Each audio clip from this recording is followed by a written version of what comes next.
प्रभु का धन्यवाद उसके प्रेम के लिए, उसके अनुग्रह, उसके आशीषों के लिए। प्रभु ने एक मौका और दिया कि मैं आप लोगों के बीच में प्रभु के जीवित कलाम को लेकर आ सकूं। इसके लिए मैं प्रभु का हृदय से धन्यवाद देता हूं।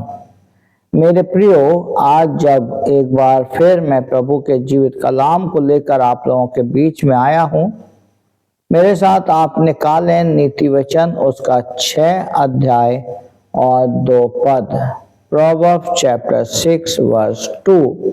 यहाँ पर परमेश्वर का वचन कुछ बातों को कहना चाहता है।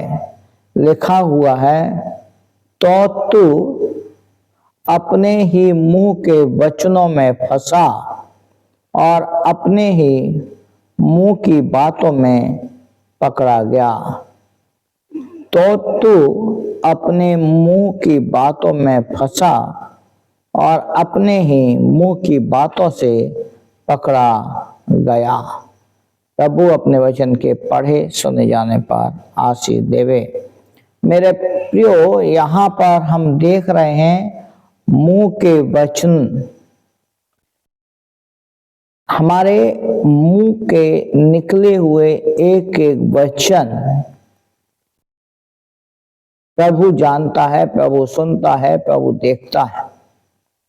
और हम सोचते हैं कि हम अपने मुंह से जो शब्द निकाल रहे हैं वो बहुत अच्छे हैं, दूसरों के लिए आशीष का कारण है और दूसरे इस शब्दों से आशीषित हो रहे हैं। लेकिन बाइबल बताती है कि तू अपने ही मुंह के वचनों में से फंसा। हम क्या निकाल रहे हैं और क्या कह रहे हैं? और अपने ही मुंह की बातों से पकड़ा गया। हम किसको क्या बोल रहे हैं और लोग हमारी बातों को कैसे पकड़ रहे हैं, दोनों मायने रखता है। आज मनुष्य सोचता है कि हम जो कुछ भी बोलेंगे सब सही है, लेकिन मेरे प्रियो, आज सामने वाला आपकी बातों को पकड़ता है और उसका हाँ और आमीन में उत्तर मांगता है। मेरे प्रियो, बाइबल बताती है तुम्हारी बात हाँ की हाँ, ना की ना हो। यहाँ पर लिखा हुआ है कि मनुष्य अपने मुंह के निकले हुए शब्दों के कारण फंस जाता है और अपने ही मुंह की बातों से पकड़ा जाता है। सीधी सीधी बात कि अगर आप गलत बोल रहे हैं, आप हमेशा गलत बोलते रहेंगे, लेकिन एक बात को छुपाने के पीछे आपको 10 बातें और उल्टी बोलना पड़ेगी। लेकिन अगर आप सही हैं और सामने अगर कोई भी आ रहा है, आप उसी बात को 10 लोगों के सामने बोलेंगे। मैं आपके लिए सामने कुछ पदों को पढ़ूंगा।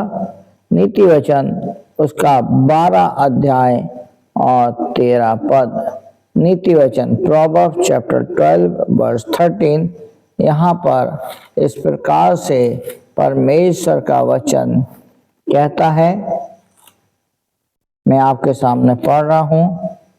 बुरा मनुष्य अपने दुर्वचनों के कारण फंदे में फंसता है, परंतु धर्मी संकट से निकास पाता है।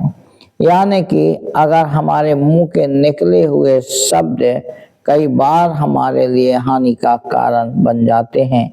यहाँ पर लिखा हुआ है नीति वचन 12 के 13 में लिखा हुआ है कि बुरा मनुष्य अपने दुर्वचनों में के कारण फंस जाता है। मनुष्य अपने मुंह के निकले हुए जो गंदे बातें हैं उससे फंस जाता है। और इसी में देखिए, इसी में लिखा है 18 के 7 में, नीति वचन 18 का 7, यहाँ पर लिखा हुआ है, मूर्ख का विनाश उसकी बातों से होता है और उसके वचन उसके प्राण के लिए फंदे होते हैं। लिखा हुआ है, मूर्ख का विनाश उसकी बातों से होता है। अपने आप मूर्ख कभी नहीं कुछ बोलेगा, लेकिन लिखा है कि मूर्ख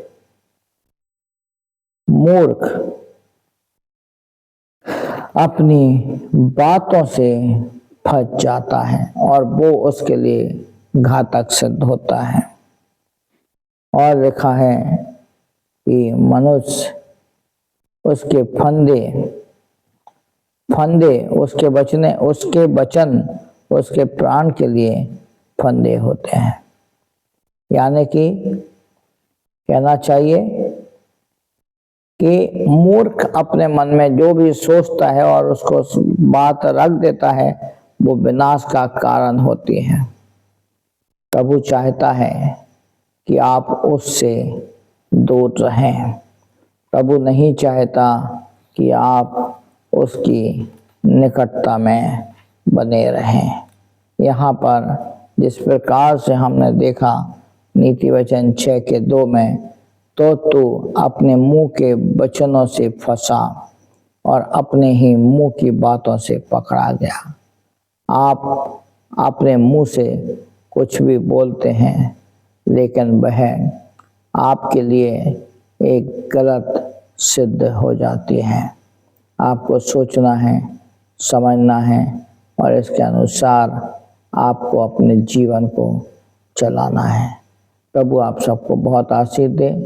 प्रभु का अनुग्रह, प्रभु की आशीष आपके ऊपर, आपके परिवार के ऊपर बनी रहने पाए।